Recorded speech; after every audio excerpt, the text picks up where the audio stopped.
सीवान लोकसभा क्षेत्र।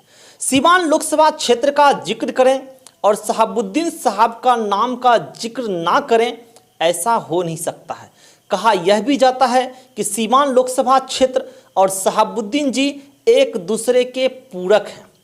लोग यह भी कहते हैं जिस समय शहाबुद्दीन साहब जीवित थे, सांसद थे, जब वो सीवान की धरती पर कदम रखते थे तो लोग उनका नाम लेकर चिल्लाते थे कि साहब आ गए, साहब आ गए।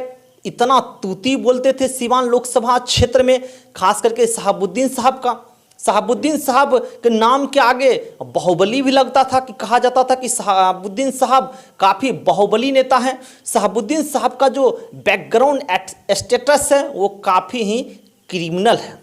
अगर मैं आपको कुछ केस के बारे में बताऊं तो शहाबुद्दीन साहब तेजाब हत्याकांड में भी जेल गए हैं, क्योंकि शहाबुद्दीन साहब ने तेजाब से ही 3 भाई में से 2 भाइयों को नहला दिए थे। इतना ही नहीं, जब शहाबुद्दीन साहब भागलपुर जेल में बंद थे तो जब भागलपुर जेल से शहाबुद्दीन साहब निकले थे कुछ दिनों के लिए, तो हजारों गाड़ी जो है शहाबुद्दीन साहब को लेने के लिए भागलपुर सेंट्रल जेल पहुंच जाते हैं। और वहां से जब गाड़ी चलते हैं तो ऐसा लग रहा होता कि कोई फिल्म का शूटिंग हो रहा है। बिना टोल टैक्स दिए हुए हजारों गाड़ियों की संख्या जो है वो पास हो जाता है। तो इससे पता चलता है कि शहाबुद्दीन साहब जो है राजनीतिक में कितने सक्रिय थे। इससे पता चलता है कि शहाबुद्दीन साहब राजनीतिक में कितने बाहुबली थे।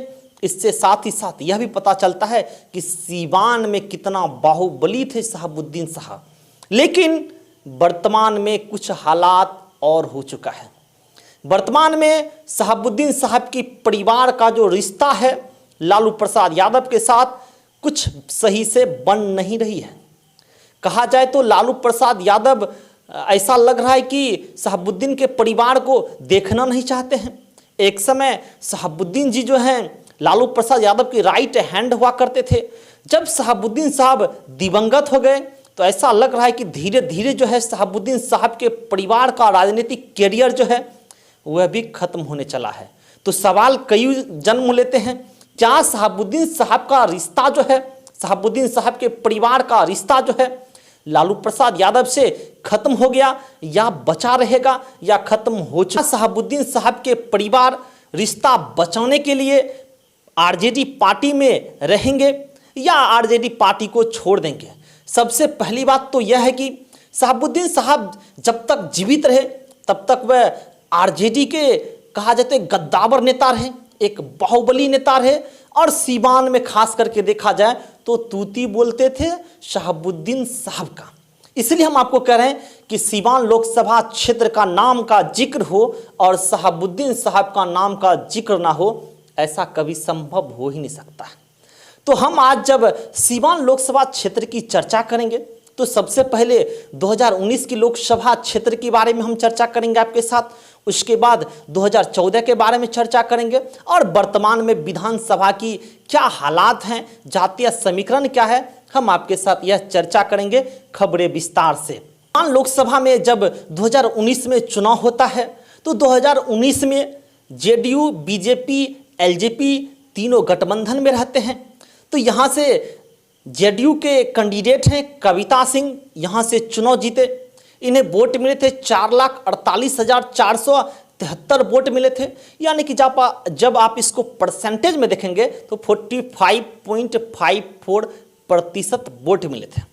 वहीं दूसरे नंबर पर रही थी आरजेडी के हिना साहब, जो कि दिवंगत शहाबुद्दीन साहब की पत्नी थी। 2019 के लोकसभा में कहा जाए तो आरजेडी के तरफ से टिकट दिया गया था, लेकिन सवाल यह भी है कि क्या 2024 के लोकसभा में हिना साहब को फिर से आरजेडी आजमाएगी? क्योंकि 2019 में चुनाव हार चुके हैं शहाबुद्दीन साहब की पत्नी, 2014 में भी सीवान लोकसभा क्षेत्र से चुनाव हार चुके हैं। इसलिए हम कह रहे हैं कि क्या 2024 के लोकसभा चुनाव में हिना साहब को फिर से टिकट देंगे क्या आरजेडी?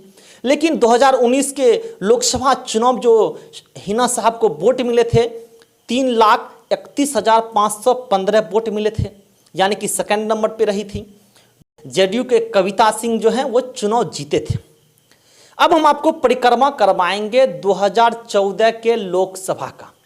अब आप सोच रहे होंगे 2014 का लोकसभा का हम क्यों चर्चा कर रहे हैं। सबसे पहली बात कि 2014 मोदी जी का लहर कहा जाता है। 2014 में मोदी जी की इतनी फैन फॉलोइंग बढ़ी कि कहा जाए तो आंधी तूफान की तरह फैन फॉलोइंग बढ़ी।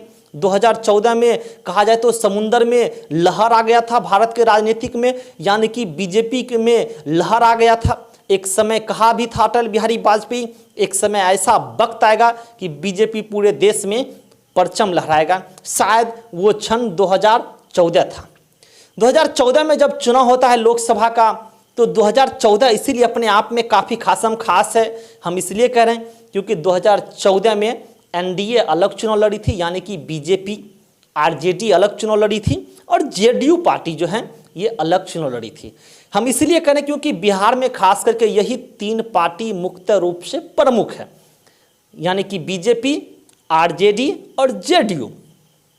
तो ये जब यह तीनों अलग अलग चुनाव लड़े थे तो किसको वोट मिले थे। 2014 में यहाँ से एलजेपी के कैंडिडेट यहाँ से चुनाव जीते थे। ओम प्रकाश यादव चुनाव यहाँ से जीते थे, जिन्हें वोट मिले थे 3,72,667 वोट मिले थे ओम प्रकाश यादव को, जो कि बीजेपी के तरफ से कहा जाए तो एनडीए का मेंबर थे। दूसरे नंबर पर थे आरजेडी और कांग्रेस के गठबंधन में थे हिना साहब, जो कि शहाबुद्दीन साहब की पत्नी थी। इन्हें वोट मिले थे 2,58,823 वोट मिले थे, यानी कि 29.28% जो है हिना साहब को वोट मिले थे, जो कि शहाबुद्दीन साहब की पत्नी थी। यानी कि चुनाव कब हरे शहाबुद्दीन साहब की पत्नी, एक बार 2019 में, दूसरे बार 2014 में भी चुनाव हरे। और इससे पहले जो ओम प्रकाश यादव 2014 में यहाँ से चुनाव जीते, हिना साहब सेकंड स्थान पाए थे और तीसरे नंबर पर थे अमरनाथ यादव, जो कि सीपीआई के नेता थे और इन्हें मात्र वोट मिले थे 8,106 वोट मिले थे, जो कि तीसरे नंबर पर रहे थे। आखिरकार सीवान लोकसभा क्षेत्र का विधानसभा का क्या हालचाल है। सीवान लोकसभा क्षेत्र में टोटल 6 विधानसभा सीटें हैं। सीवान जो है बीजेपी के कब्जे में है, यहाँ के बीजेपी के एमएलए हैं। दरौली से रामायण मांझी यहाँ के विधायक हैं, जो कि बीजेपी के हैं। रघुनाथपुर से विक्रम कुमार, जो कि बीजेपी के विधायक हैं। दौरंदा से जग महतो देवी यहाँ के विधायक हैं, जो कि जेडीयू के हैं। बरहरिया से ज्ञान इंद्र कुमार, जो कि जेडीयू के विधायक हैं। जीरादेई से आशा देवी, जो कि बीजेपी के विधायक हैं। यहाँ से देखा जाए तो खास करके विधानसभा सीटों को देखा जाए तो दोनों की बराबर की मुकाबला है। 3 सीटों पे एनडीए का कब्जा है तो 3 सीटों पर महागठबंधन का कब्जा है। आखिरकार बिहार में चुनाव हो, राजनीतिक माहौल हो और बिहार में जातीय समीकरण ना हो तो ये संभव नहीं है। सीवान लोकसभा क्षेत्र में सबसे ज़्यादा जो वोटरों की संख्या वह मुस्लिम वोटरों की संख्या सबसे ज़्यादा है, यानी कि मुस्लिम जिस तरफ जाएंगे उसका संसद बनेंगे। दूसरे नंबर पे यादव हैं, तीसरे नंबर पे ब्राह्मण हैं, चौथे पे